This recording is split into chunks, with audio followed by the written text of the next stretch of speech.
We'll intervene whenever we decide it's in our national security interest to intervene. And if you don't like it, lump it. The problem with America is not that we go around marauding around the world imposing ourselves.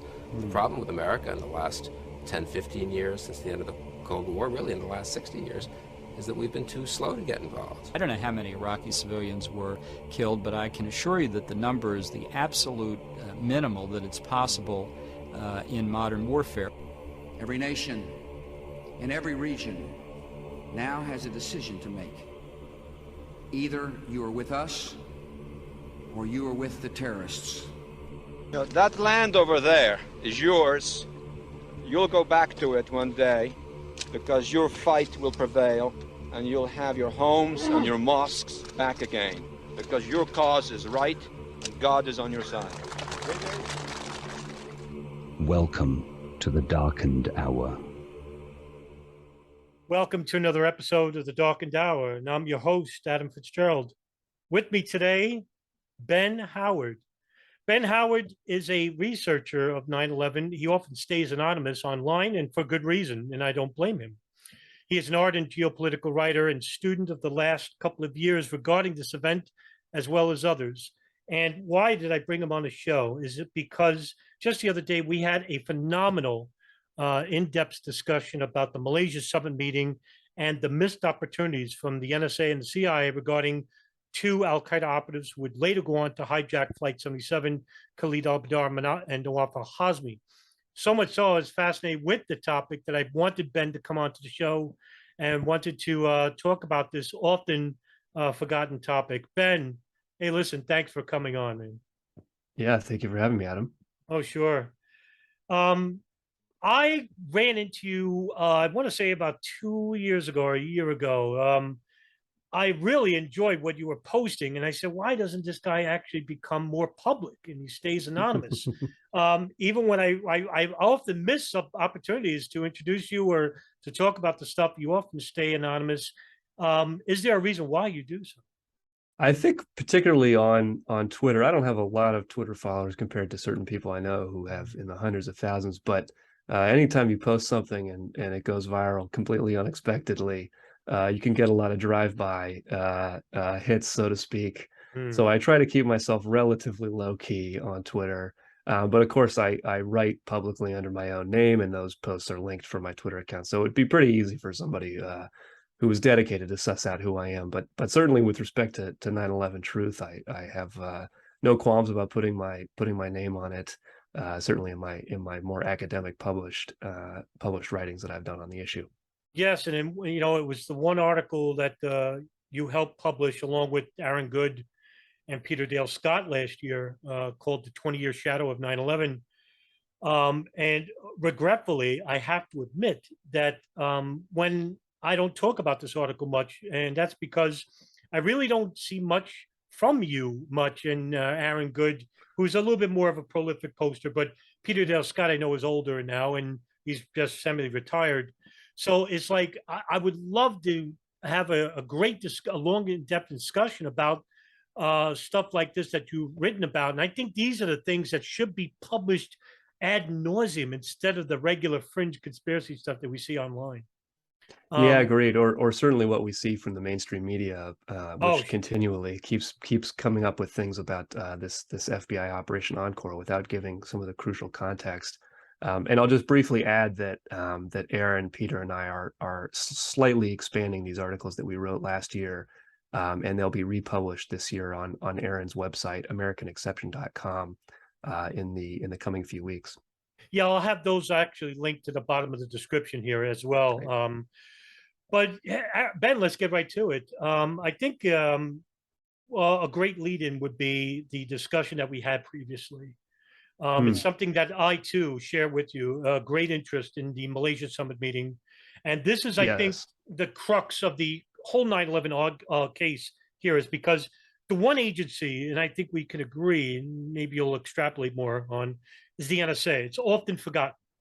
And it's something that really just grinds my gears when I think about it, because the NSA, according to the former senior executive Thomas Drake, and I've spoken with him many times on Twitter, that it was the NSA who had the most information regarding Osama bin Laden and Al Qaeda than any agency in the world. And I've written myself ad nauseum about how the NSA had bugged Osama bin Laden's satellite phone. That's how they got the number of the house in Yemen. Yeah. Now, because of that, I've asked Thomas Drake, God's sakes, is there any way for me to file a Freedom of Information request regarding those phone calls? And it just so happened that he said that, yes, there would be an executive order regarding it. And so myself and there's a co-researcher that you don't know, his name is Ed Brotherton. He was a former member of We Are Change LA. And he looked up the executive order. He said, well, it's past the 25-year limit. We could possibly get those the transcripts of bin Laden's satellite phone. And I said, has anybody ever even done it? So because of this, and because of the NSA listening to these phone calls, and because the CIA had listened, they had a listing post, I think in Madagascar, about the house in Yemen. Right. God knows what they were talking about on those phones. They're not like everyday Americans talking about Kim Kardashian and the Yankees. These are serious men talking about serious issues. If that's the case, Ben, and if that's the case, then they may have listened to projects like the 98 East Africa bombing or the USS Cole, hell, even 9/11.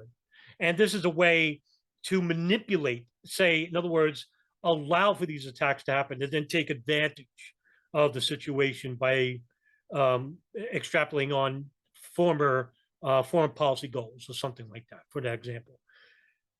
Is this something that you share in common? Is that the NSA is often forgotten, but they had the most information, the most intelligence? What are your thoughts about that?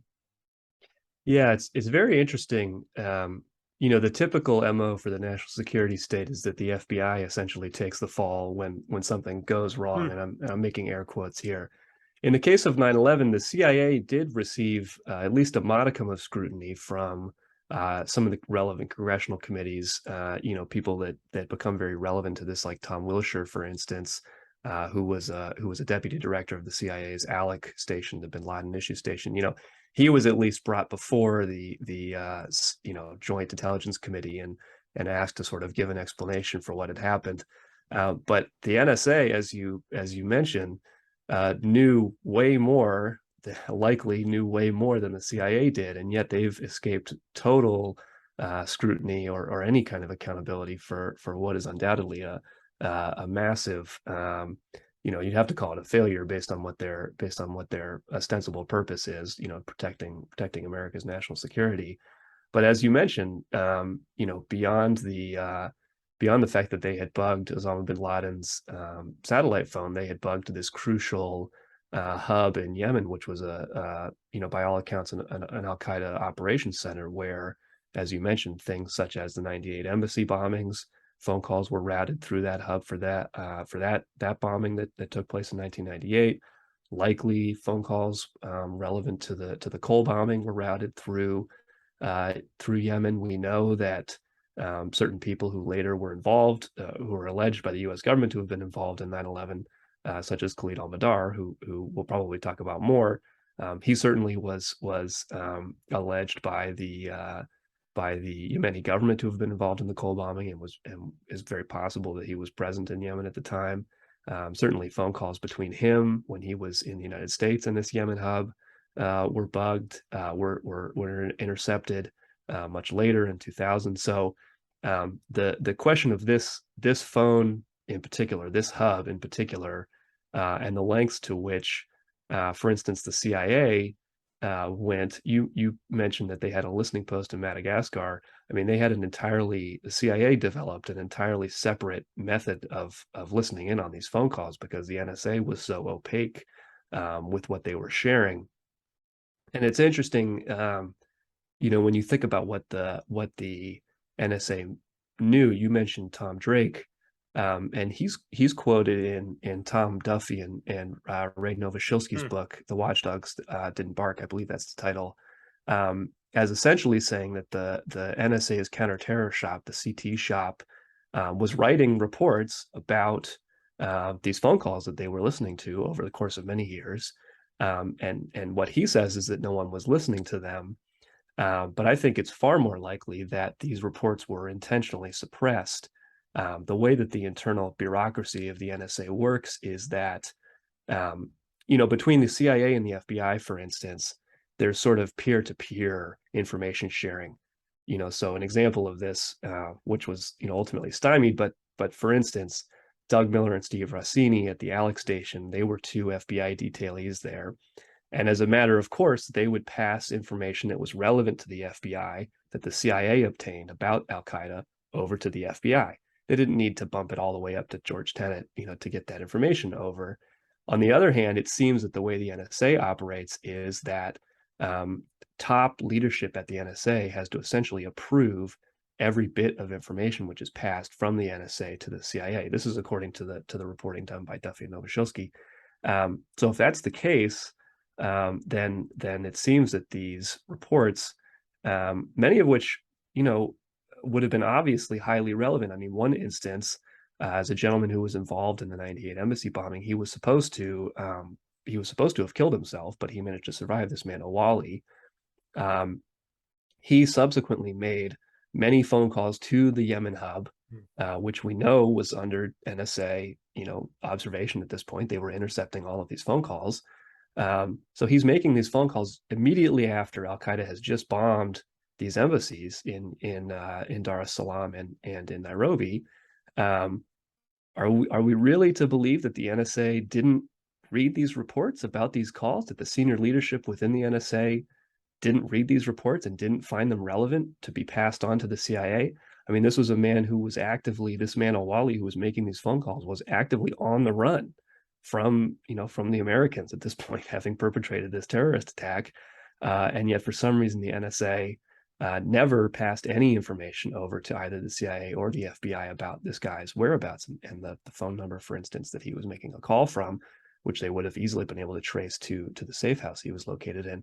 So instances like that, the '98 embassy bombing, demonstrate that the NSA did have, almost certainly did have, these very relevant, timely phone calls, and yet neglected to pass this information over to other agencies at a crucial time, when they could have, in the first place. I mean, again, this same phone line was used as a planning, you know, was used to plan these attacks, so it potentially could have been used to prevent these the embassy bombings, but certainly could have been used to apprehend this guy, Awali, after the fact, and that was not done.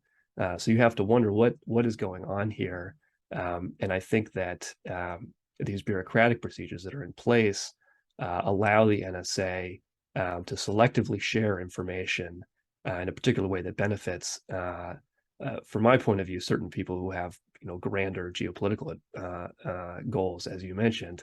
They're able to share certain information, withhold other information, and allow certain things to proceed, allow attacks that they are aware are in the planning stages to proceed, and withhold information from the relevant agencies who ostensibly are tasked with stopping precisely these kinds of attacks. So that certainly is what happened in the '98 embassy bombing case. As you mentioned, it seems highly likely that this same Yemen hub was used for planning the USS Cole bombing, which took place in October 2000. For people who are not familiar, it was, you know, that was a pretty major attack at the time, you know, before 9/11, against American interests. Likely used that same phone hub. And as you mentioned, it's very possible that this same hub was used in 9/11. Certainly, Khalid al-Mihdhar made phone calls while he was in the United States to this hub while he was living in San Diego. Even beyond the content of the phone calls, just knowing that he was calling from a San Diego exchange, calling this Al-Qaeda operations center that they were monitoring, it should have given the NSA a good clue that, hey, the Al-Qaeda has someone in San Diego who's making phone calls to their operations center. Isn't that relevant for, let's say, the FBI to go and pay them, at least surveil this house, this apartment that they're making these phone calls from? That was never done, certainly. You know, that would have been in early 2000 that those phone calls were being made. So all of these instances point the finger at the NSA as being a key agency here, withholding information, very relevant information, from other agencies, preventing them from doing what is ostensibly their job, to protect American national security, which again is allegedly the entire purpose of the national security state, according to the mainstream account. Yeah, sure.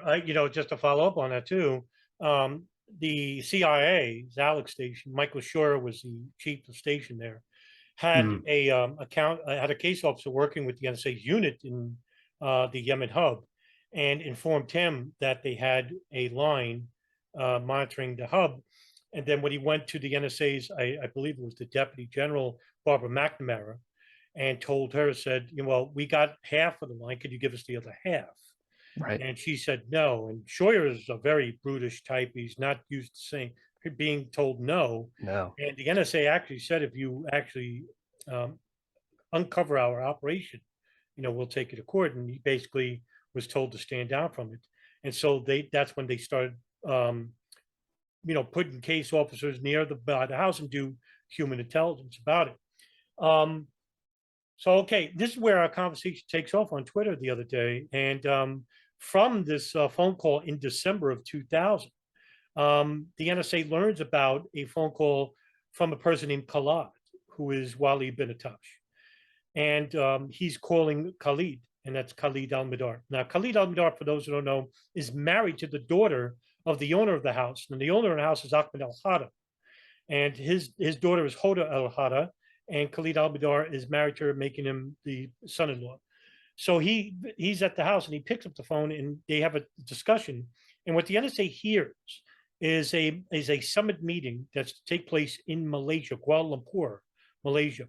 And at this meeting are some of the biggest names in terrorism in the world. One of them is Ridwan Isamuddin. He goes by the Nam Degor Hambali, one of the leaders of Jemaah Islamiyah. Khalid Sheikh Mohammed, Ramzi bin al-Shib, the owner of the condo, Yazid Sufat, who is a Indonesian businessman who has links to Jemaah Islamiyah, which is an affiliate of an Al-Qaeda affiliate named Abu Sayyaf in the Philippines, known for bombings and hijackings and bombings of Christian churches. So they listen to this phone call, the NSA, and then they decide to inform the FBI and the CIA to do human intelligence, because the NSA does not do that, in the hopes of getting photographs to the names that they hear about on these phones. Well, the CIA actually informs their case of their base station in Malaysia, and the Malaysian authorities do take pictures of the event in the 3 days of, I think it was January 5th to January 8th of 2000. And yeah, this is where our conversation really takes off. And then from there, they actually go to, from the meeting, they go to Thailand.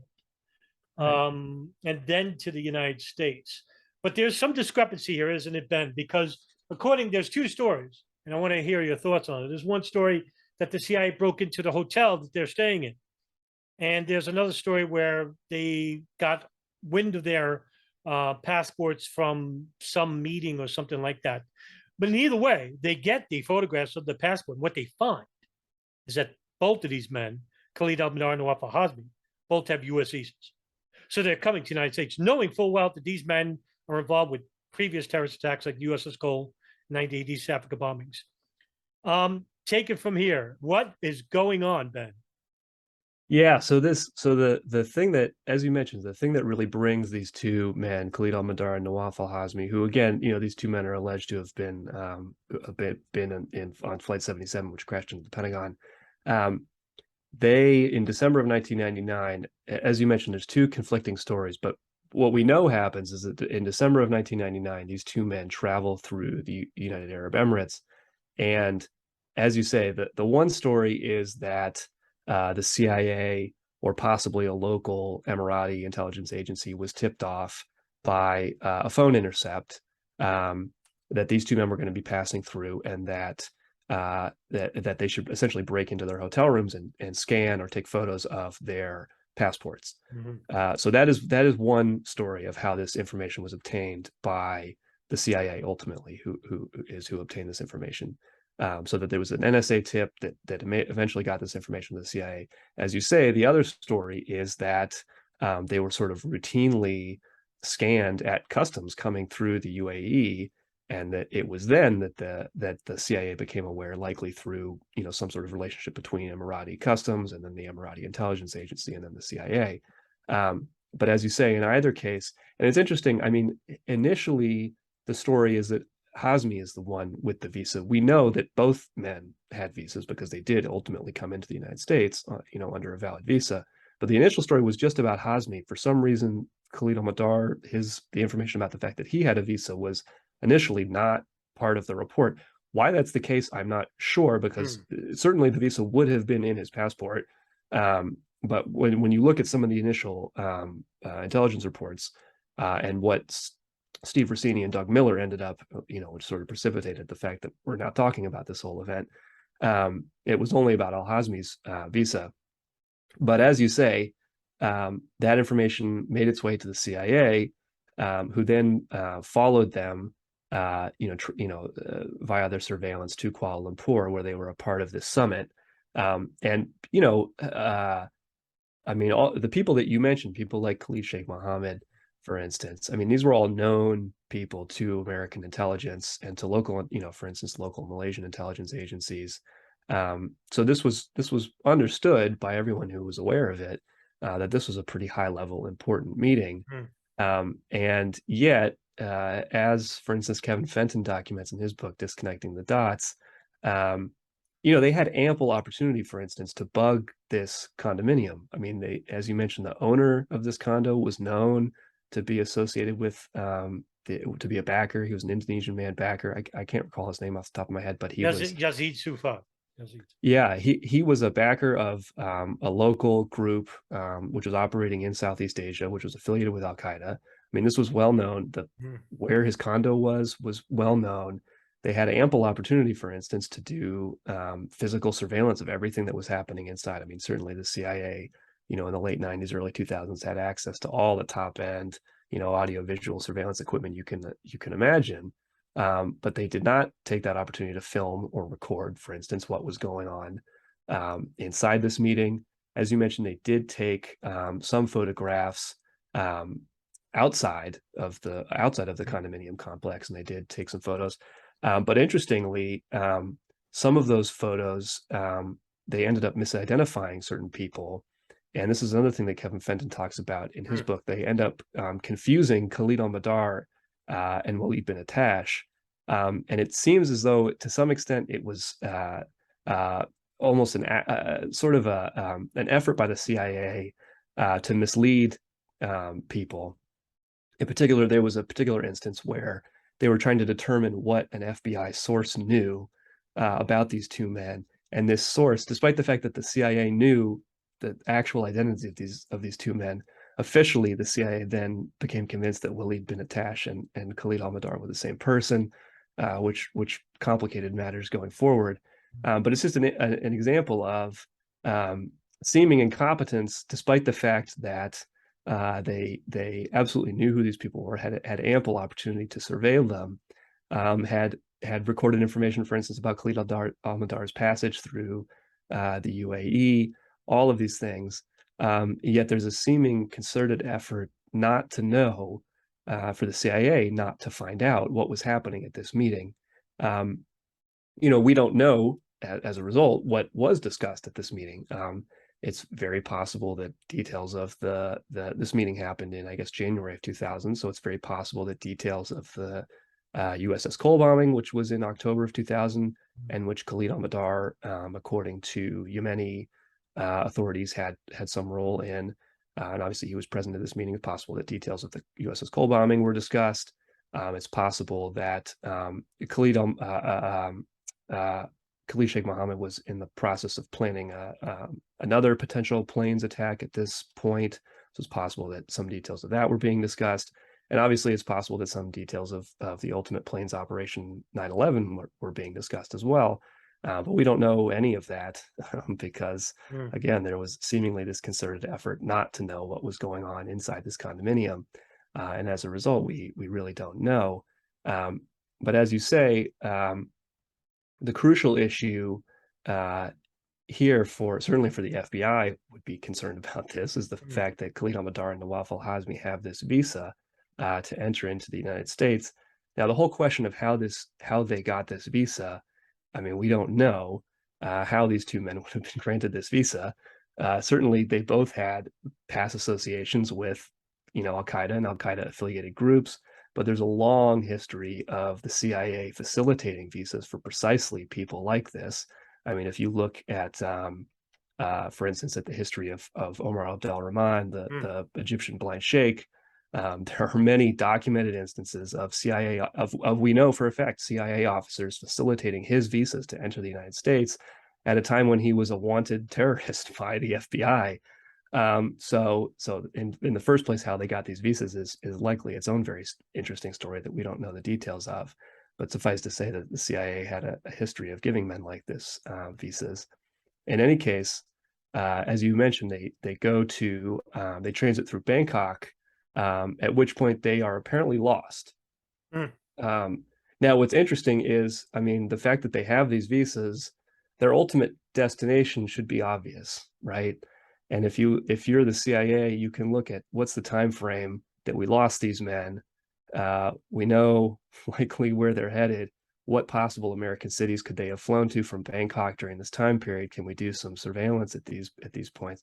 But of course, none of that information ever reached the FBI, who would have been the relevant agency, since the CIA legally, at least. I mean, you know, there are instances where the CIA almost certainly has done. I mean, Operation Chaos, for one thing, has done domestic surveillance, but the FBI was never informed. And I know you've had on this show previously Steve Rossini, who has told his story of what exactly went on there. But I'll just end this. I've been talking for a long time by briefly saying that the information about this visa made its way to the CIA's Alex station, which was a unit that was created with the purpose of facilitating information transfer from across the CIA, since the CIA is organized by these geographical bureaus, right? The Near East division, which covers sort of Southwest Asia, the old Soviet division, of course, which covered the USSR. So the Alex station was covered to be this global station, which would cover all Al-Qaeda related issues. And it was meant to be an information clearinghouse to get the relevant information to the relevant parties. Well, in this case, the fact that these two men, Khalid al-Mihdhar and Nawaf al-Hazmi, who were known members of Al-Qaeda who were traveling to the United States on visas, that information never made it to the FBI, despite the efforts of Doug Miller and Steve Rossini, who were two FBI agents within the Alex station. They attempted to get that information out, and they were blocked from doing so. And had that information, had those names even just made it to the FBI, I think 9/11 would not have happened the way that we understand it happening today. I think that's for sure. Yeah, just a small correction. Mark Rossini is his name. I'm sorry, Mark Rossini. No, yes, yeah, yes. it's good. This leads, I think we can agree, Ben, that this issue regarding the cable that was infamously not read according to Tenet was actually brought up in the Joint House Inquiry report. Now, I believe I am the only person in the world to upload both the 9/11 Commission and Joint House Inquiry in full on YouTube, and I don't see anybody else doing it. And why do I do it? Is because there is some parts of it where you can see that, say, the DCI of the CIA, George Tenet, is basically lying. And I'm going to play an audio clip of one such instance in which Carl Levin, a panelist from the Joint House Inquiry, is actually interviewing George Tenet about that cable. March 5th, the CIA learns that Hazmi had actually entered the United States on January 15th, 7 days after leaving the Al-Qaeda meeting in Malaysia. So now the CIA knows Hazmi is in the United States, but the CIA still doesn't put Hazmi or Mihdhar on the watch list, and still does not notify the FBI about a very critical fact. A known Al-Qaeda operative, we're at war with Al-Qaeda, a known Al-Qaeda operative got into the United States.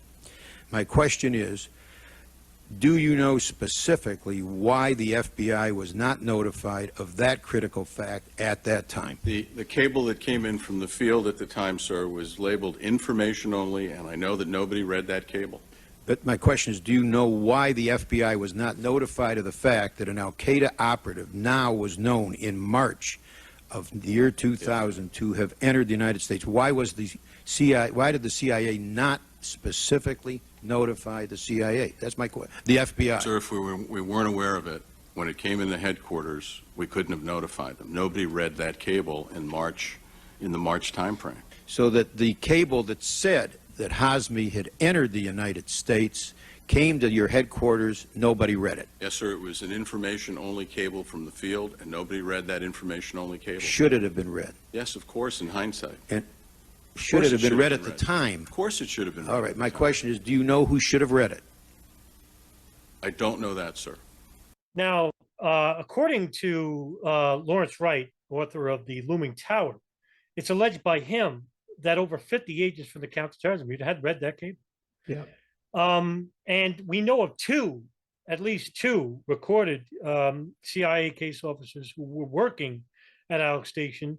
And this is all in thanks to that wonderful book that you mentioned, Raynor Wilshilsky and John Duffy's The Watchdogs Didn't Bark. Two CIA case officers read that cable, Tom Wilshire, the deputy chief of Alex Station, and Michelle Ann Casey, who was the lead ticket at Yemen. And you actually brought this up, which was the cable was first read by Casey. The second person to read it was Doug Miller, who was actually working out of the FBI's New York field office, who was on loan to work with the CIA and other agencies at Alex Station. When Miller read the cable, he runs to his computer and he basically drafts a copy of the cable, but he has to get authorization from the CIA to share CIA information. And what happens? Well, when, according to Mark Rossini, the cable is not sent. And Mark Rossini, I've interviewed before, basically says that when he went to complain, he went to Michelle Ann Casey and basically says that what's the holdup on Miller's cable? And he's told the following: one, the FBI, it's not jurisdiction of the FBI because we think the next attack is in Southeast Malaysia. And two, we'll let the FBI know when we'll let them know. Yeah. Astonishing that they would think that the next attack is in Southeast Asia because of that meeting in Malaysia. Well, how would they know if the next attack, unless they knew that they were coming to the United States and wanted these attacks to happen, or for some other reason, we don't know. We don't know for sure. But Ben, I mean, this is a huge lapse of, I mean, one could say malfeasance, but right there, Tenet could basically be seen as lying before the joint inquiry. I think it's undeniable that he did. I mean, he clearly, when you look at his relationship, for instance, with Richard Blee, who was Tom Wilshire's boss at the time, Richard Blee was running the CIA's Alex Station. We know from things that Mark Rossini has said that Blee and Tenet had a close relationship. It's almost certainly the case that Tenet would have known this. According to Richard Clark, Tenet knew intricate details of all manner of things that Al-Qaeda was doing. The idea that Tenet would not have known that people that worked directly under him and who he had a close personal relationship did not, the idea that he would not have known that they had read this cable, and frankly, the idea that he did not know this information personally himself, I find completely untenable. I find that completely ridiculous that he did not personally know these facts. So the fact that he would get in front of Congress and dissemble in such an obvious way, I think is pretty ridiculous. It's very interesting. There are several related things that happened here that subsequently became an issue, such that we know about it, such that it's in the public record and we're able to talk about it. Because you have, in the first instance, you have this information that you mentioned, Doug Miller sort of running to his computer. And I hope that Doug Miller is able to retire from the FBI soon. My understanding is he still works there, and he's sort of cagey about talking about this. I've asked Mark Rossini to see he is retired. Okay. He's quite cagey, doesn't want to talk about it. Yeah. So I hope that one day he does say more about what happened. But in any case, as you mentioned, he understands the importance of this information. He understands this as well within the FBI's purview. And Kevin Fenton, I won't get into the details here, but Kevin Fenton writes extensively about this because as you mentioned, this idea that and she's named as Michael Ann Casey, Michelle Ann Casey in different reports, but that this woman who, as you said, had the Yemen ticket, she was a subordinate of Tom Wilshire's. She mentions this, we think the next attack is going to be in Southeast Asia. So it's nothing for the FBI to worry about. Fenton writes extensively about how this whole South Asia, the potential next attack being in South Asia, was very much a feint. And he feels it was an intentional feint, which was designed to give these people cover within the bureaucratic system to block this information from getting to the FBI. But more crucially, you have another person Alfreda Francis Bukowski, who is now infamous, for those of us to whom she's infamous, for being in that photo with Obama and Biden and Clinton when Osama bin Laden was allegedly being killed and his body unceremoniously dumped from a helicopter into the Pacific Ocean. She directly lied to Miller and Rossini. She claimed, and she also lied to the 9/11 Commission, because she claimed that she personally brought this information about this visa to FBI headquarters, that she personally walked it in the door. There's no record of her ever going to the Hoover Building, which is the FBI's headquarters in Washington, D.C. She never did this. She lied directly to them in order to prevent them. This essentially shut them down, because when she said, I brought this information, and she was essentially Wilshire's direct subordinate. It seems, it's hard to suss out exactly what the bureaucratic structure is, but it seems that she was superior to Michael Ann Casey, Michelle Ann Casey, and she was a subordinate to Tom Wilshire. When she said that, when she told the two of these FBI agents, I personally brought this information to the FBI, what can they do at that point? They're being told that she did this. They were not able at that point to check and see if she had actually done this. And in any case, they would likely have lost their jobs and their security clearances if they had tried to do anything, which at that point in time, they were not willing to do. Not fully, obviously, they clearly don't have the hindsight in the context that we now have. But it's so interesting because what happens in this instance is that, so you mentioned Michael Ann Casey is the one who says to Doug Miller, this isn't an issue for the FBI. One of the first responses that she sends to Miller is essentially like, can I send this cable? Why is this being held up? And she specifically names Tom Wilshire. She specifically says, this is that we're putting a hold on this per Tom Wilshire. So she's specifically naming his authority as having done this. This puts him personally in a very tricky situation, because it puts on the record that he is aware of this information about these two men traveling to the United States, which becomes a problem for him subsequently, because some of the cables that it seems that Wilshire and Levin were, rather that Tenet and Levin were discussing in that clip you posted, there was some cable traffic between the Kuala Lumpur station and the Bangkok station, because when Khalid al-Mihdhar and Nawaf al-Hazmi left Kuala Lumpur in I can't remember precisely the month, but I think it was January of 2000 that summit happened, and that they left for Bangkok.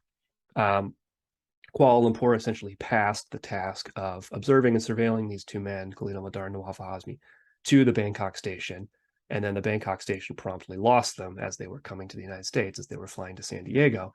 So Kuala Lumpur, I think, sort of being naive and being sort of in the dark about what exactly was going on here, asks the Bangkok station, hey, what happened to these two men? Do you know where they went? Can you give us an update on their status? And the Bangkok station, they sort of drag their feet. They send their first response cable, and I believe these cables were in March of 2000. So a couple months subsequent, probably somebody at Kuala Lumpur was saying, hey, do we ever, what happened to those two guys with that whole thing with the visa? So in March of 2000, the first cable comes back from the Bangkok station to the Kuala Lumpur station. No, we don't have that information. We don't know what's going on with those guys, which is not true. They absolutely did have that information. But the second cable that they send is one of the crucial ones, because they explicitly say in that cable that Nawaf al-Hazmi and a companion, who they don't name in that cable, but obviously is Khalid al-Mihdhar, they say explicitly in that cable that those two men have traveled to the United States, that they've likely traveled to the United States, that they believe that's what happened. Now, the problem for Wilshire arises when he reads this cable in May of 2001, because now he's on the hook, having blocked this visa information from getting to the FBI in the first place, and that's in the cable record, right, which we now know about. We can go and read those cables. And now he's read these cables between Bangkok and Kuala Lumpur, indicating that these guys traveled to the US. So now he knows that, and he knows that it's in the record that he's read that cable. So this becomes a big problem for him. And it becomes a problem for Tenet because, of course, Wilshire was a crucial person in the Al-Qaeda issue station, and his becoming aware of that information in the May 2001 timeframe is very relevant, because that's precisely the timeframe when I believe even the 9/11 Commission report has a chapter titled the siren was blinking red, right? That's the time when everybody in the American national security state understands a terrorist attack is coming. And here's Tom Wilshire, deputy director of the CIA's ALEC station, Al-Qaeda issue station, who becomes aware that these two men, at least at some point, went to the United States, and he sits on that information, does nothing with it, right? And he engages in this bureaucratic malfeasance where he has an FBI detailee, an FBI analyst, a woman named Gillespie. I cannot remember her first Margaret name. Gillespie. Margaret Gillespie, right? So he has her do a document review. He says, because I cannot remember who, I believe that Wilshire looks at these cables with another person. So another person is sitting with him. And so he sort of can't just, first off, he can't pretend he didn't see it because it's in the record that he looked at it, which we have that record. And secondly, this person was with him who saw those same cables while he was looking at them. So he has to do something with this, right? So he asks this woman, Margaret Gillespie, do a document review, look through all of these copious cables, thousands of cables, and find something that we may have missed. Now, Wilshire, of course, knows precisely what they missed. It's the cables he just looked at, right? And he asks Gillespie, look through all these, but it's not a big deal, is what he tells her. It's put it on the bed. It's not an important thing. Do it when you have time for it. And it's ultimately her finding those same two cables that Wilshire looked at, which prompted him to ask her to do this in the first place. When she finds them, she personally goes and informs the FBI, and that begins a whole separate story with Dina Corsi and all of that. But it's very interesting that this whole sequence of events is ultimately what does lead the FBI to finding out about these two men. But the way that it happens is so circuitous precisely because Tom Wilshire is sitting there controlling the flow of information between the CIA and the FBI and doing everything he can to prevent the FBI from becoming aware of these very relevant facts, which again, when Margaret Gillespie, this relatively junior FBI analyst, when she saw those cables, she immediately knew this is very important, and I need to go inform my colleagues at the FBI's Counterterrorism Center immediately. I mean, there was no question in her mind how important these cables were. So it puts Wilshire very much on the spot here, and he sends some very interesting cables in July of 2001 that we could talk about that indicate he seems to understand that he's kind of on the spot here. But Wilshire is a crucial figure in all of this bureaucratic malfeasance, preventing the FBI from becoming aware of what it should have known. He is central to a lot of the problems regarding the wall between the CIA and the FBI. Yeah. And it seems that the real fun begins, that they come into the country, and as soon as they get here, they're met with Saudi agents. Yeah. One such particular is Omar al-Bayoumi, who basically lies to the 9/11 Commission, saying that he was in the restaurant with an associate, and that associate is Qassem bin Dan. But the reverse, actually, Qassem bin Dan, I posted the interview by the FBI. It was basically Qassem bin Dan and Omar al-Bayoumi who went to Fahad al-Dumeri at the King Fahd Mosque in Los Angeles in Culver City, told them to go and meet with these two Saudis. They go to the restaurant, which was called the Mediterranean Inn or Mediterranean Cafe, and they are already there. So Khalid al-Mihdhar and Nawaf Hazmi are there. And then they go and meet them. And as soon as he meets them, he gets them driver's license, helps them get an apartment and whatnot. And they stay with him. And meanwhile, he does videotape because Omar al-Bayoumi has this fascination about videotaping everything. And just recently, we were talking about this before, Operation Encore, the party, we finally get to see a little bit of Omar al-Bayoumi and Khalid al-Mihdhar. Now, with the Saudis helping him, like people like Omar al-Bayoumi, Osama Basnan, Fahad al-Dumeri. Later on, you have Israelis using an art student ring and moving front companies like Urban Moving Systems, Classic International Movers, who are monitoring members of the Hamburg cell. And that's the pilots involved with the plane's operation, Mohammed Atta, Marwan al-Sheikh, and Ziad Jarrah.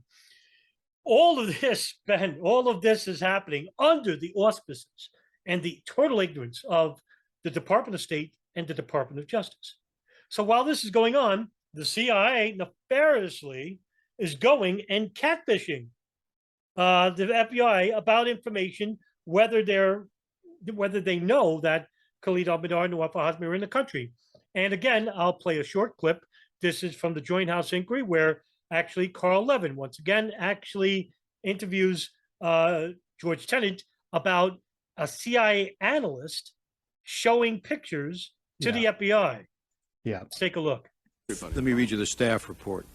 The CIA analyst who attended the New York meeting acknowledged to the Joint Inquiry staff that he had seen the information regarding al-Midar's U.S. visa and al-Hazmi's travel to the United States, but he stated that he would not share information outside of the CIA unless he had authority to do so. That's what he told our staff. Do you disagree with that? Sir, I've talked to him as well. Do you disagree that he said that to our staff? Well, no, I don't disagree. He said it to your staff. I'm telling you what Did he told tell you something differently? Yes, sir. He Okay. gave me a different So perspective. he told on the you and he told our staff something differently. Well, okay. but I think it's important, sir. Yeah, Just- but our time is limited, so let me just. Now, it's funny because, again, it comes from the great researchers, Ray Nolashewski and John Duffy.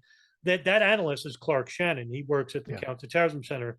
So what he was doing there was basically fishing the FBI about whether they knew who these people were in the photos. Yeah. I mean, what else would it be other than seeing if the FBI actually knew them?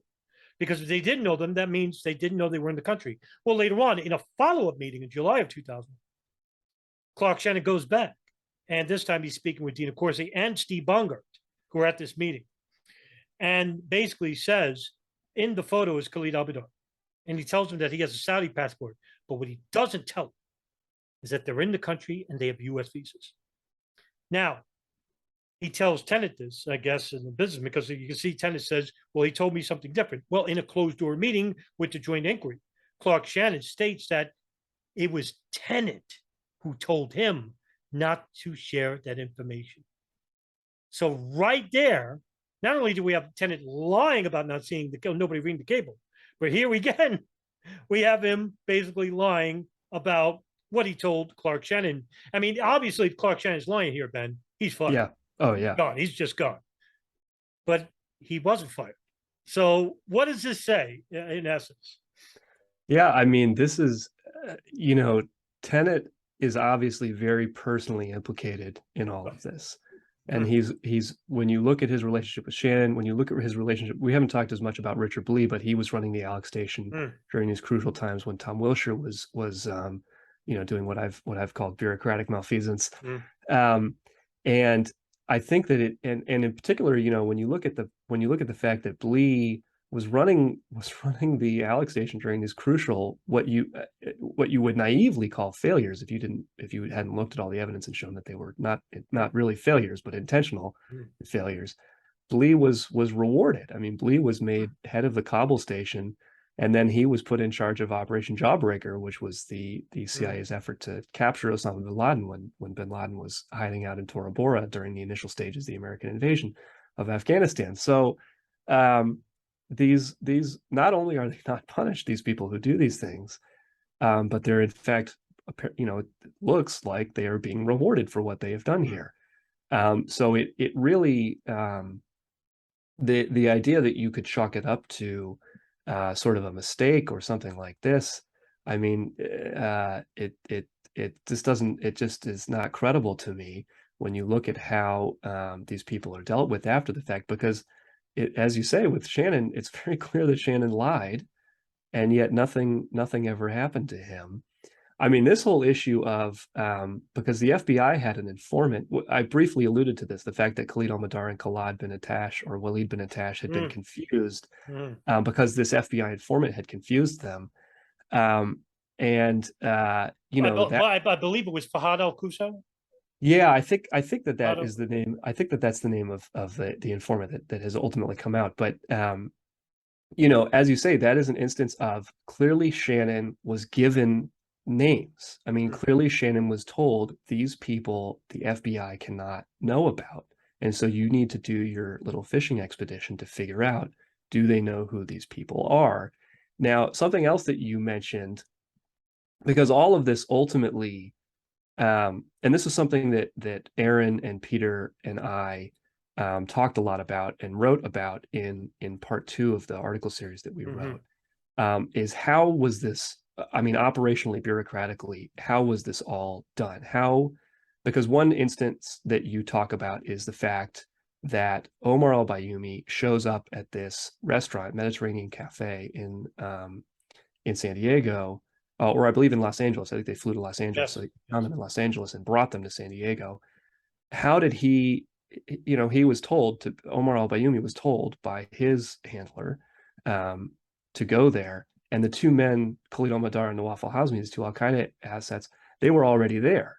Well, how did Omar al-Bayyumi's handler, how did he know that those men would be there?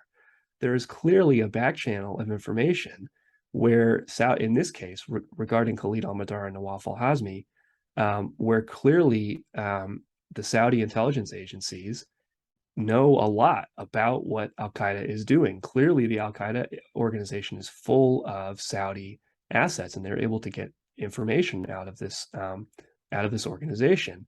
I mean, you also have quotes. I mean, I believe Prince Bandar was quoted by Vanity Fair in 2000 saying that the Saudi intelligence was monitoring all these men, and if there had been better communication between the Saudis and the CIA, that they would have been able to tell them about it. I think half of that is true. I think that the Saudis did know the movements of certainly the West Coast group of hijackers. As you mentioned, what we haven't talked about much is the Hamburg cell, Mohammed Atta and his group that were in Florida, who were certainly being, I mean, seems evidence is circumstantial, but it strongly suggests that they were being observed by Israeli intelligence in Florida. Likely there was a similar back channel there, but we don't know as much about that. But what this points to is what we essentially theorized is that Tenet's relationship with Bandar was what facilitated a lot of this information sharing, because we know that Prince Bandar, who was at the time the Saudi ambassador to the United States, he was referred to as Bandar Bush because he was very close with the Bush family going back to H.W. Bush. H.W. Bush had a long history of connections with Saudi oil and with the Saudi government. In particular, H.W. Bush had a close relationship with Kamal Adham, who was the head of Saudi intelligence. So in any case, Bandar and Tenet had a close relationship, and we know from reporting that has been done that Tenet would have his own private lines of communication, and that, for instance, the Near East division of the CIA would go nuts because Tenet would learn things from his contacts in the Saudi government and in Saudi intelligence and wouldn't tell anybody else in the CIA. And it was only very belatedly, if at all, that the other elements of the CIA would find these things out.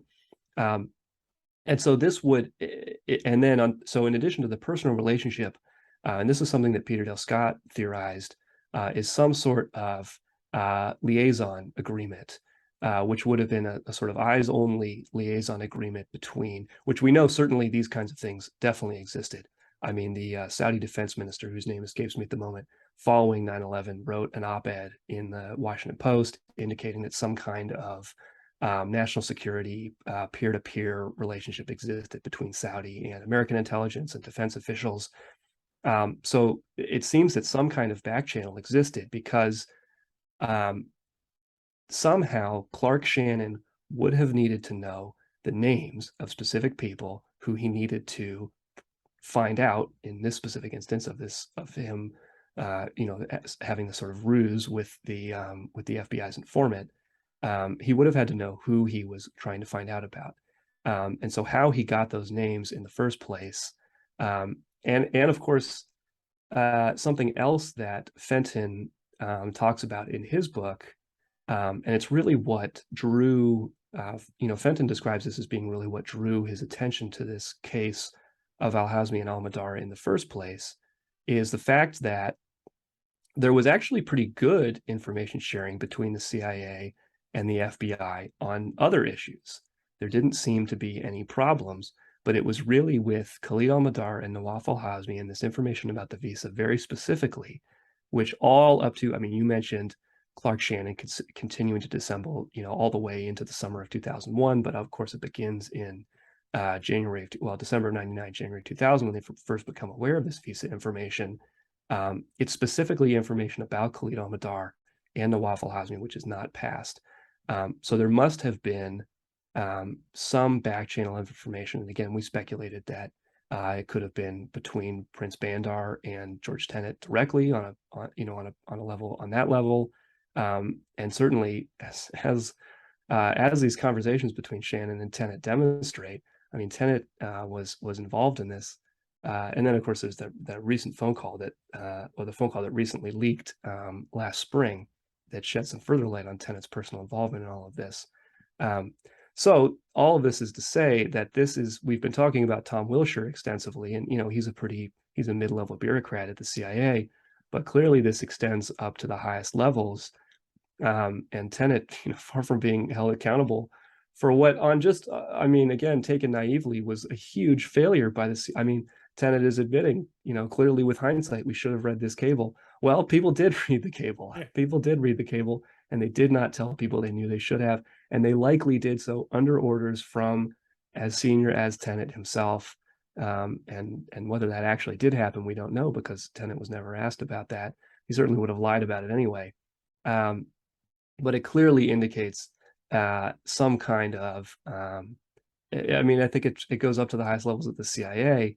And then you begin to ask questions about who knew above that, of course, which gets even dicier. But when you talk about Tenet, it certainly seems pretty clear that he knew a lot more than he was letting on in his congressional testimony. That's for sure. I mean, we can only speculate as to how much higher past Tenet that could have known, but I think there's a level of plausible deniability, right, regarding the State Department for sure. Right.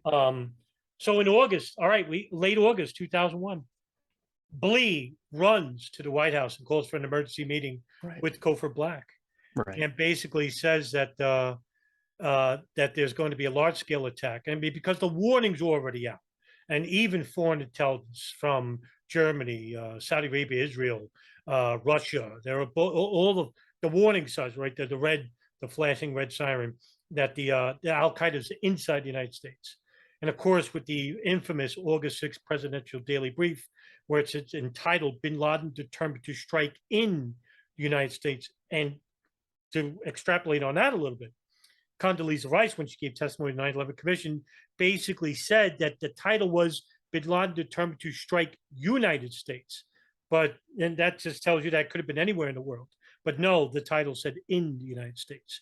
And this comes from the information that was gleaned from a Millennium bombing plot operative named Ahmed Rassam, who was captured while trying to get into the United States, that was going to bomb LAX airport. So Blee and Black, they basically spill the beans, not everything, but they basically say Al Qaeda is inside the United States. To which Richard Clarke, in his own book, Against All Odds, basically says, all right, how long did you know this? How long were they inside the United States? Who are they? Well, he tells them their name, but doesn't tell them where they're at, and doesn't tell them that they have U.S. visas.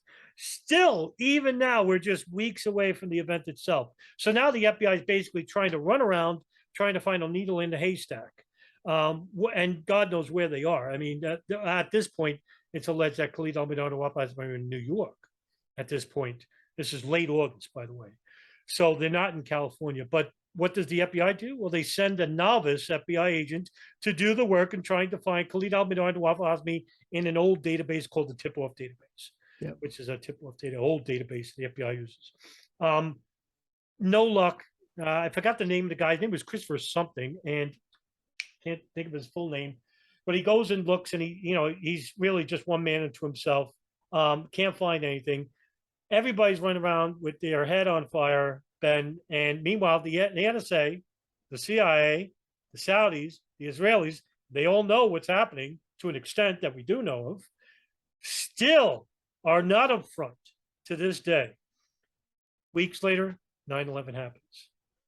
And then all of a sudden, Clark Shannon, and I think, no, it was some case officer is actually in Yemen when shows the photographs of the men attending the Malaysia Summit meeting to Ali Soufan and tells them their names. And Ali Soufan, according to him, runs to the bathroom and vomits. Yep. Finally, he gets to know, but by then it's too late. What does this mean, Ben? Because at this point, the names of Khalid al-Mihdhar and Nawaf al-Hazmi, so many people have tried at so many points to get those names to the relevant people at the FBI who would be able to do something about it. And as you say, instead, Dina Corsi gives it to this extremely junior person. And Dina Corsi herself appears to be operating under orders from Tom Wilshire, which is another fascinating wrinkle in all of this, is Wilshire's relationship with Corsi. I mean, again, Wilshire seems to be pulling a lot of the strings here. An entirely separate issue is the Zacharias Moussaoui case, which is another instance of something very similar happening with where the CIA knows a lot more about this guy, and they're blocking this information. If you turn back the clock very slightly back to July of 2001, a very interesting sequence of things happen. So Khalid al-Mihdhar is out of the country. He had left the U.S., I believe, in the summer of 2000. He's likely involved in some kind of planning for the USS Cole bombing in October of 2000. And then he is it's very sketchy as to where he is, but at some point he was in Mecca and Medina. He was in that area of Saudi Arabia. He eventually makes his way back to the U.S., and he makes his way back to the U.S. on the 4th of July, 2001. That's when he re-enters the U.S. Now, this is, again, something that leads me to speculate that there was back channels of information that certain people were aware, because it's at precisely this time that Tom Wilshire begins sending these frantic cables to Richard Blee, among many other people, that these cables that were sent these cables within the CIA's counterterrorism center. Probably Cofer Black saw some or all of these cables. For instance, he was running the CIA's counterterrorism center at this point. I believe Blee, during the summer of 2001, officially he was the head of the CIA's Sunni Extremism Center, I believe, and he was reporting directly to Cofer Black at this point. So at precisely this moment, the siren is blinking red, summer of 2001, everybody knows something is coming.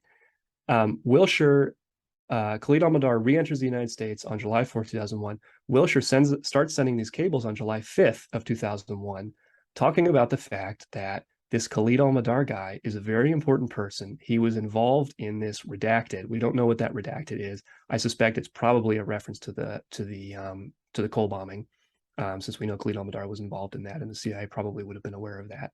Wilshire probably would have been aware of that. And so it seemed, and Wilshire is asking Blee and his other superiors, can I give this information to the FBI? I mean, even Wilshire at this point, who has personally blocked this information from going to the FBI, is now July 5th, beginning July 5th and subsequent days and weeks, sending cables asking, can I get this information to the FBI? He was never given permission to do that. The fact that he at this point seemed to understand, it's hard for me to suss out, what's the psychology behind what's going on here.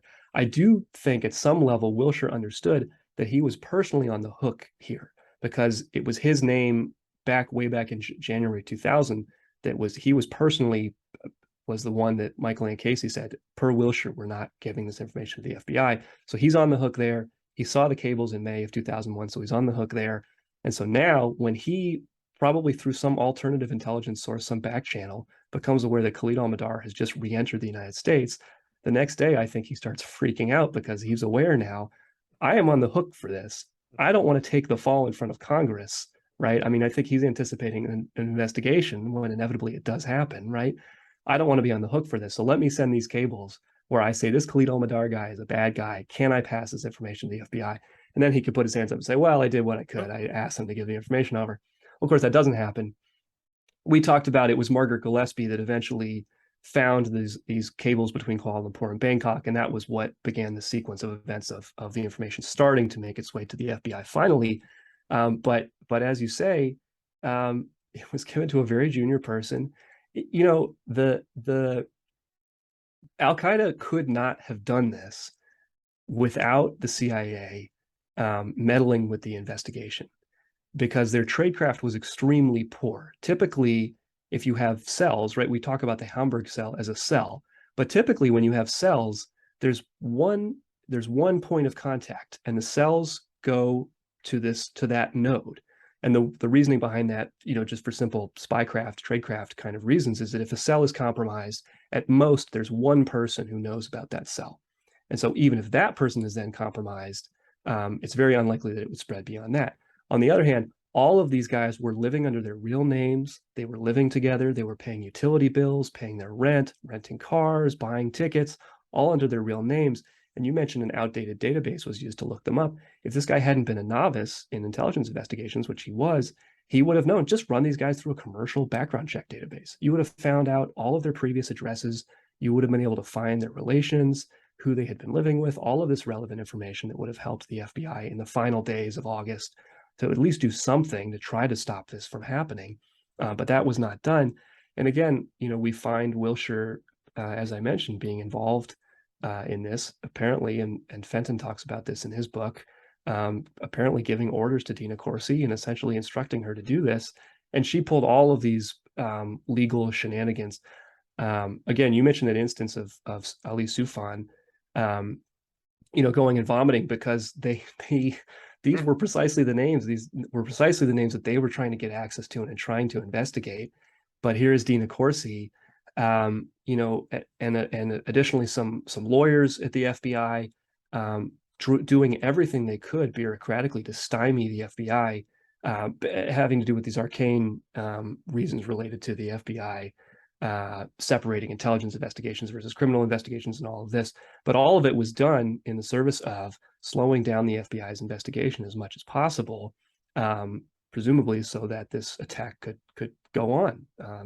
I don't think Dina Corsi had anything close to that level of knowledge or anything like that, but I think people who were effectively instrumentalizing her did.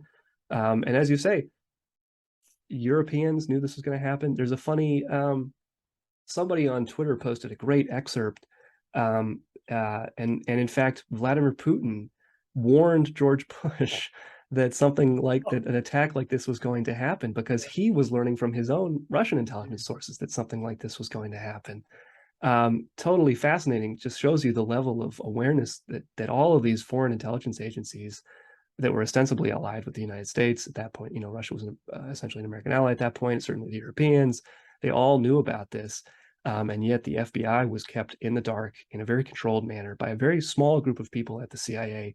And again, Tom Wilshire's name shows up again and again and again in this.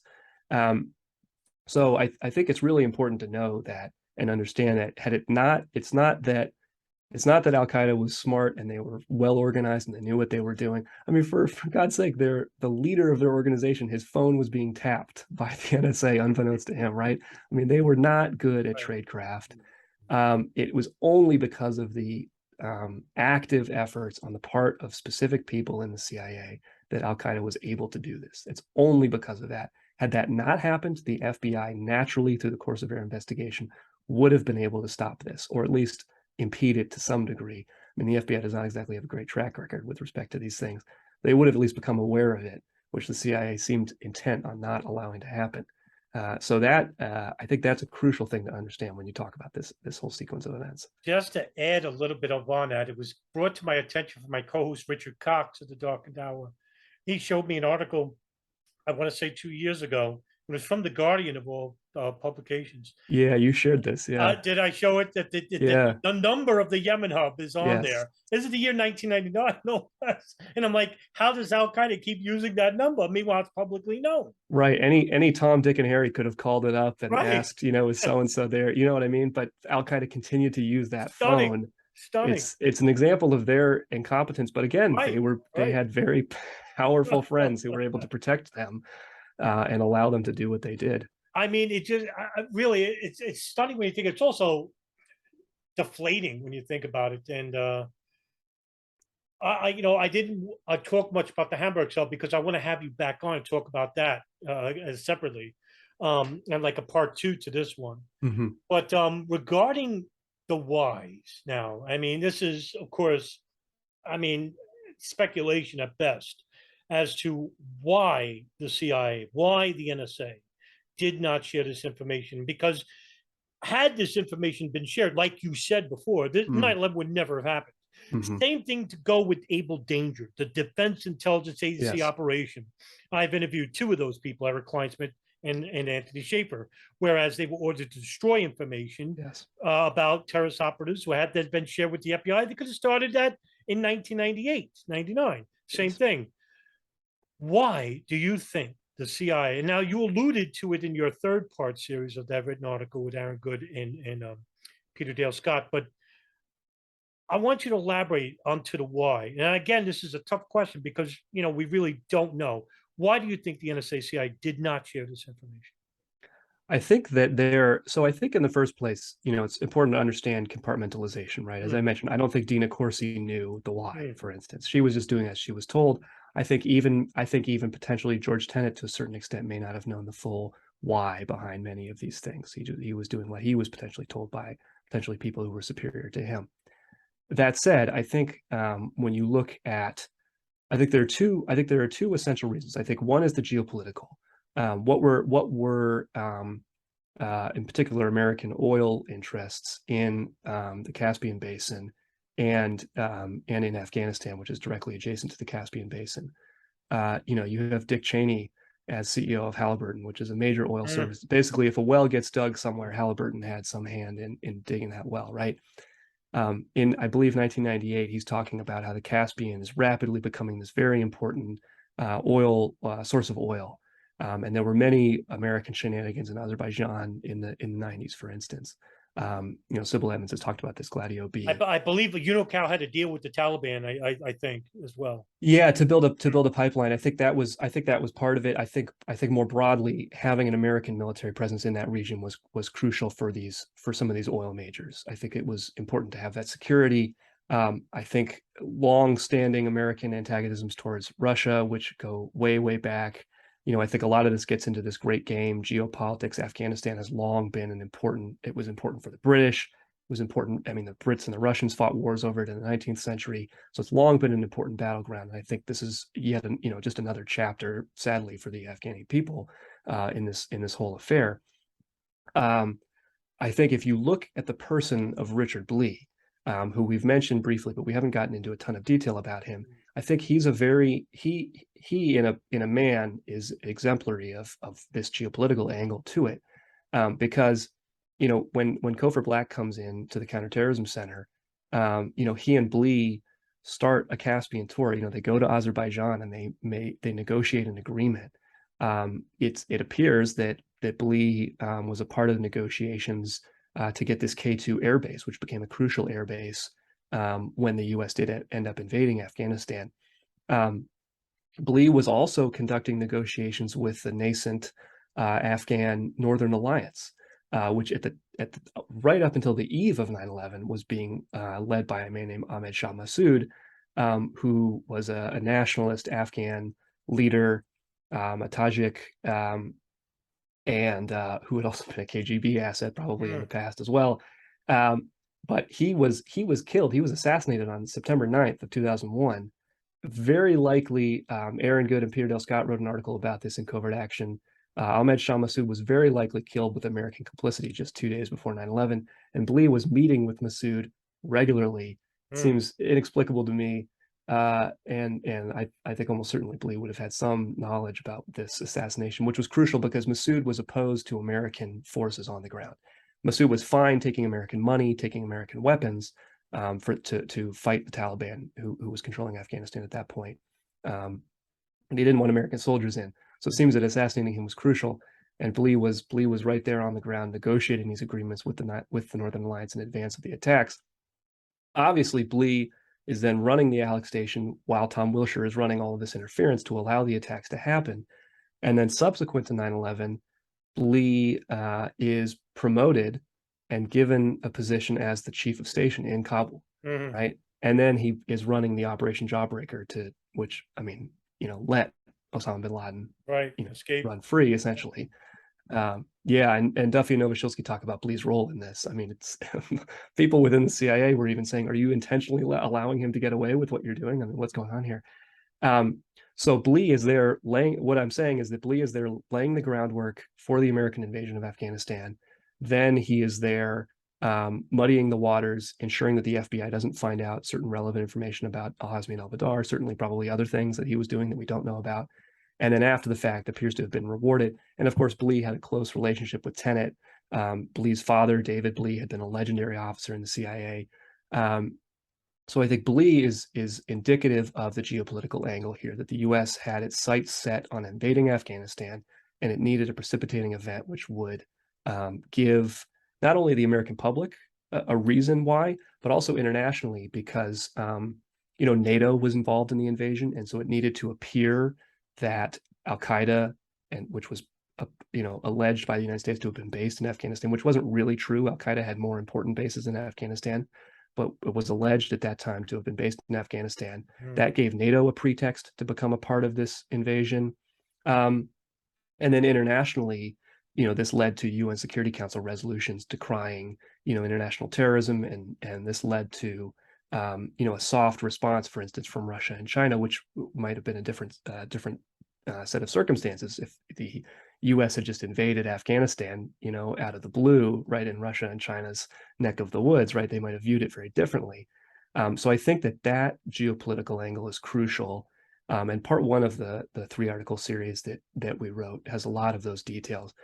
I think the second one is something that we all feel here in the United States, which is the legitimation of this increased national security presence here at home.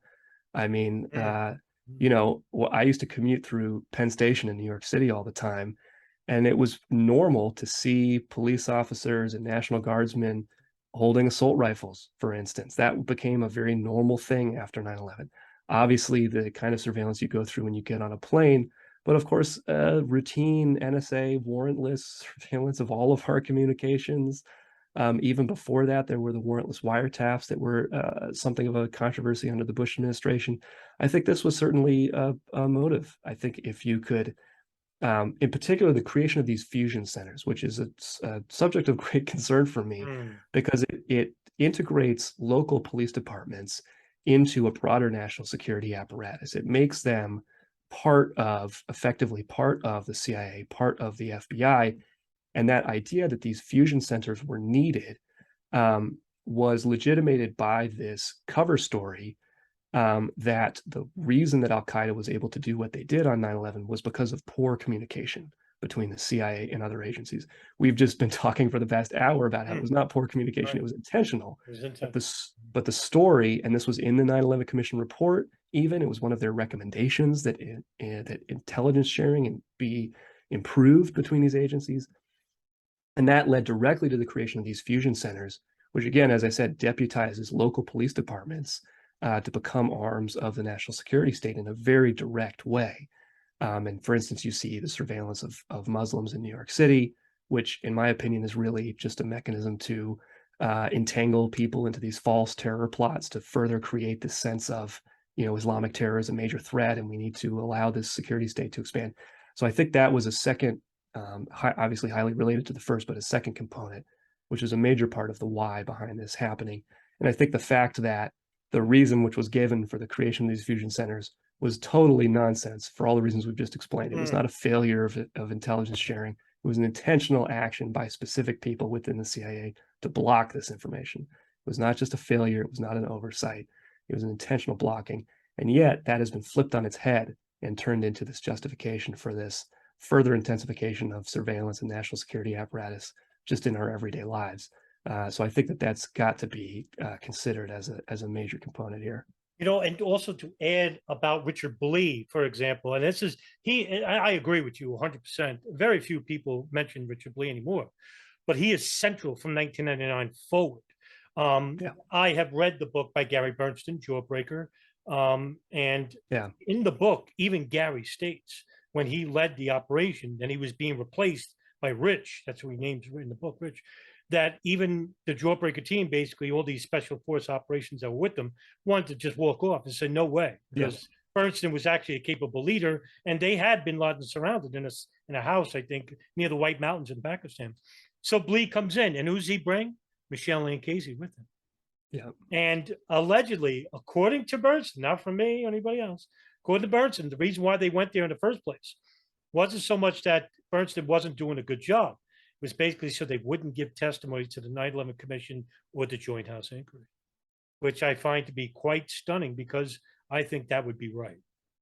Because if they were to question Richard Blee or Michelle and Casey as to why they didn't share that information with the FBI regarding the cable, or regarding Blee's insistence on allowing Wilshire to basically circumvent information away from the Department of State or the principals meetings or with the FBI in general. Very well, like you said, 9/11 may have well could have been prevented just Yeah. on that alone. But Blee actually does get promoted, and so does Black, and so does Tennant, and so does everybody else. In fact, now, 21 years later, Alfreda Ann Bukowski is a beautician on Instagram. Yep. And we're not making this stuff up, folks. And it is And stunning. yeah, and she had a very successful career by all appearances in the national security state. I mean, she was known as the queen of torture. I mean, she was, very heavily involved. I mean, she's had a great. Allegedly, she actually does take time off and goes to see Khalid Sheikh Mohammed waterboarded. So Yeah, and again, I think that is an instance of her doing surveillance. I think she allegedly she did it for the sick thrill of seeing it. I think that really she wanted to know, because Khalid Sheikh Mohammed was himself protected by Qatari Secret Service. right. I think that she wanted to know what he might have given up, and if that might have redounded to them. So yeah, she was a slick operator. Now she's found a she's found a second career for herself. It's a sick situation. And now with the capture of Khalid Sheikh Mohammed, Ramzi, and all the other Al Qaeda affiliates allegedly involved with 9/11, the CIA tortures mercilessly these people for years. And it leads to one thing, Ben, is that whether they told the truth. Now, this is something I've asked Ken Williams of the FBI from the Phoenix memo, and we'll talk about him when we talk about Hamburg Cell in the next episode. I asked Ken Williams because he's helping with Creedler & Creedler, a law firm, with the families. And I asked him, I said, do you think there's going to be a trial? And he says, no. He thinks that the federal government's going to do a deal with Khalid Sheikh Mohammed, Ramzi bin al-Shibh, and the five, and that they'll take the death penalty off the table if they plead guilty to 9/11. Also, we won't know if this happens. We will never know unless it's revealed 40 years from now. We will not know what the prosecution had or what they didn't have, because it'll be protected under the National Archives. But Ken Williams seems to think that even if they told the truth, we'll never know because they were tortured. How much did they tell the truth and how much did they lie? The thing is that it's not so much important if they told the truth or told the lie. It's that we're left in limbo. We're left to believe and not know. And this is something I'm always, harping on, is that there's a great quote by a forensic psychologist named E. Martin Schatz, and he basically says in a poem, on a letter he wrote to a JFK researcher, Vincent Saldana, he basically says that the problem with the American public is they're allowed to believe anything, but to know nothing. So in this case, Ben, even if they told the truth, how can we know? And even if they lied, how can we know? If there's no trial and if they classify this information, 9/11 goes the way of JFK. Is that what we're worried about? I think so. I think one of the things that is so darkly cynical about the use of torture on the 9/11 suspects is that it's known, it's been known for a long time that torture produces unreliable information. That's one. Two, some of the specific drugs that were used are known to cause memory loss, and they were certainly known by the CIA doctors who used these drugs. And the third thing is, under the American legal system, any kind of testimony or anything that is produced under torture is inadmissible in court. And so all three of these things, I was sort of coming of age politically during the Bush administration. I think it was very common at this time and rightly so, to focus on the inhumanity of using torture and how horrifying it is that this was done. These people were, beyond Khalid Sheikh Mohammed, but also minor people were brought to black sites and tortured and all of these things. But I think it was done in this darkly cynical way where people who did it, the people who ordered it, which we know included Dick Cheney. Dick Cheney had you writing these memos authorizing the use of torture. I think that they understood that torture would muddy, as you say, we wouldn't be allowed to know because it would muddy the waters. It would break these men psychologically so that perhaps they would not know what the truth was, what had really happened, right? When you are kept, literally in the dark, you're put in a sensory deprivation tank, hung upside down by your ankles, all these kinds of horrifying, these drugs that are used to destroy your mind, all of these horrifying things that were done. It leaves these men. I mean, I don't know what Khalid Sheikh Mohammed is like today, but I highly doubt that he's in a very cogent state and can recall specific details of what he was doing, for instance, in 1999. You know what I mean? And so even if there was a trial, how much would they even be able to talk about at this point in time, so many decades after so much was done to them? I think that this was done in a very calculated way to take these people who, as I mentioned, Khalid Sheikh Mohammed, for instance, protected by the Qataris, he was a pretty smart guy. It's possible he knew some of that, right?